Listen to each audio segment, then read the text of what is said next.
ইতিমধ্যে আপনারা জানেন গতকাল আলিপুর কোর্টে গোপন জবানবন্দি দিয়েছেন নির্যাতিতার। এবার নির্যাতিতার মা বাবার গোপন জবানবন্দি নিতেছে আদালতে আবেদন জানানো হয়েছে। পার্থপ্রতিম ঘোষ আমাদের প্রতিনিধি রয়েছেন আমাদের সঙ্গে। পার্থপ্রতিম, এর আগে আলিপুর কোর্টে গতকাল নির্যাতিতা তিনি নিজে গোপন জবানবন্দি দিয়েছেন, আর এবার গোপন জবানবন্দি মা বাবা নিতে চাইছে পুলিশ। তবে সেই মতোই কিন্তু গতকালকেই পুলিশের তরফ থেকে আলিপুর আদালতে একটি আবেদন জমা পড়েছে এবং যে বিষয়ে উল্লেখ করা হয়েছে যে নির্যাতিতা অর্থাৎ অভিযোগ এনেছে নির্যাতিতা, তার পরিপ্রেক্ষিতে আরও তারা তদন্তকে যেভাবে এগিয়ে নিতে চাইছেন, সেক্ষেত্রে তারা মনে করছেন নির্যাতিতার মা ও বাবার গোপন জবানবন্দি নেওয়া প্রয়োজন এবং সেই মতো আলিপুর আদালতের কাছে সেই আবেদন জমা পড়েছে এবং খুব দ্রুতই নির্যাতিতার মা বাবার গোপন জবানবন্দি সেটা কিন্তু তিনি দেবেন এবং সেই মতো কিন্তু আবেদন জমা পড়েছে। অর্থাৎ 25 তারিখ ঘটনার যে বিষয় বর্ণনা করেছেন, যা অভিযোগকারী যে যা হয়েছিল কলেজের মধ্যে এবং তারপর রাত্রেবেলা কখন তিনি বাড়িতে যান, কি অবস্থা দেখতে পান বা কি কথা হয়েছিল মা বাবার সঙ্গে, সেই সমস্ত বিষয়টা আদালতের কাছে গোপন জবানবন্দি নেওয়া হবে নির্যাতিতার অর্থাৎ যিনি অভিযোগ এনেছেন কলেজ ছাত্রীর মা বাবার, এবং সেই মতোই গতকাল আলিপুর আদালতের কাছে আবেদন জমা পড়েছে এবং সেইটা কিন্তু পরবর্তীকালে তারিখ দেওয়া হবে এবং নির্যাতিতার মা বাবার গোপন জবানবন্দি নেওয়া হবে। ধাপে ধাপে পুলিশ তদন্ত এগিয়ে নিয়ে যাচ্ছে এবং পুলিশের তদন্ত এগোনোর জন্য সবথেকে গুরুত্বপূর্ণ কিন্তু এই সিসিটিভি ফুটেজ।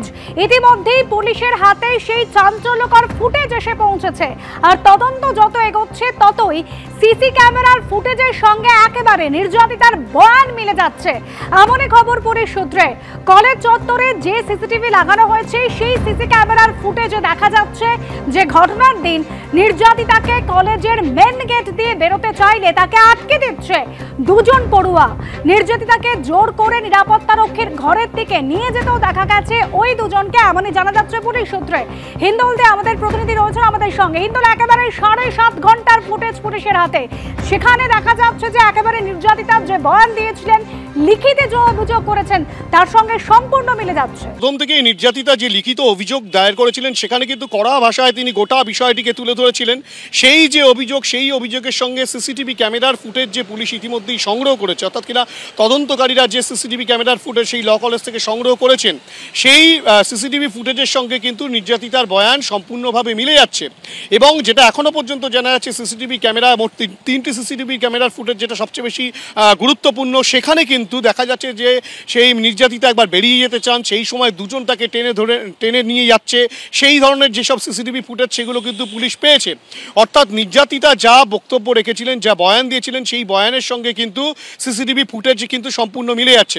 তার পাশাপাশি তোমাকে বলে রাখি যে এই যে গোটা ঘটনা, সেই গোটা ঘটনায় কিন্তু যে মোবাইলের যে ফুটেজ, অর্থাৎ কিনা সেই অভিযুক্তরা যে ফুটেজ তৈরি করেছিল সেই ফুটেজও কিন্তু পুলিশ সংগ্রহ করেছে। সেখান থেকেও কিন্তু পুলিশের কাছে অনেকটা বিষয় স্পষ্ট হচ্ছে, অর্থাৎ কিনা তদন্ত কিন্তু এগিয়ে নিয়ে যাওয়ার ক্ষেত্রে সেই ফুটেজও যথেষ্ট গুরুত্বপূর্ণ। তুমি দেখতে পাচ্ছ পুলিশের উচ্চপদস্থ আধিকারিকরা তারা কিন্তু আসছেন এবং শান্তনুকে বলবো সেই ছবি দেখাতে। কসবা থানার সামনে কিন্তু একের পর এক পুলিশের উচ্চপদস্থ কর্তারা আসছেন। কিছুক্ষণ আগেই যেটা দেখলাম, সাউথ সাবারবান ডিভিশনের যিনি অ্যাসিস্ট্যান্ট কমিশনার রয়েছেন প্রদীপ ঘোষাল, তিনি আসলেন এবং অন্যান্য অ্যাসিস্ট্যান্ট কমিশনাররা তারা আসছেন। এবং এই যে গোটা ঘটনায় যে সিট গঠন করা হয়েছে, যে 5 সদস্যের সিট ছিল, সেই 5 সদস্যের সিটের সংখ্যা কিন্তু বাড়িয়ে 9 সদস্যের সিট গঠন করা হলো।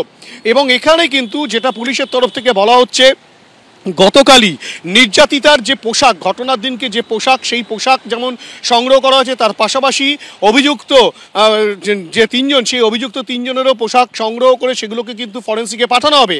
তার পাশাপাশি এই প্রত্যেকেরই কিন্তু ডিএনএর স্যাম্পেল কালেক্ট করে সেগুলোকে পরীক্ষা নিরীক্ষার জন্য পাঠানো হয়েছে, তেমনটাই তদন্তকারীরা জানাচ্ছেন। অর্থাৎ একদিকে সিসিটিভি ক্যামেরার ফুটেজ, অপরদিকে অভিযুক্তদের মোবাইল ফোনে পাওয়া ভিডিও, অর্থাৎ সেই ফুটেজ, এবং এই যে ডিএনএ পরীক্ষা, পোশাক আশাক যেগুলো ছিল সেদিনকে তারা পড়েছিলেন, সেগুলোর ফরেন্সিক পরীক্ষা, সমস্ত দিকগুলো কিন্তু পুলিশ পুঙ্খানুপুঙ্খভাবে পরীক্ষা নিরীক্ষা পরে যে সায়েন্টিফিক এভিডেন্স যে তৈরি করা, সমস্ত বিষয়গুলো কিন্তু পুলিশের তরফ থেকে করা হচ্ছে। এবং এই তদন্ত প্রক্রিয়াকে ত্বরান্বিত করার জন্য সিটের সদস্য সংখ্যা বাড়িয়ে সেই তদন্ত প্রক্রিয়াকে আরও এগিয়ে নিয়ে যাওয়া হচ্ছে, তেমনটাই কিন্তু পুলিশ সূত্রে খবর।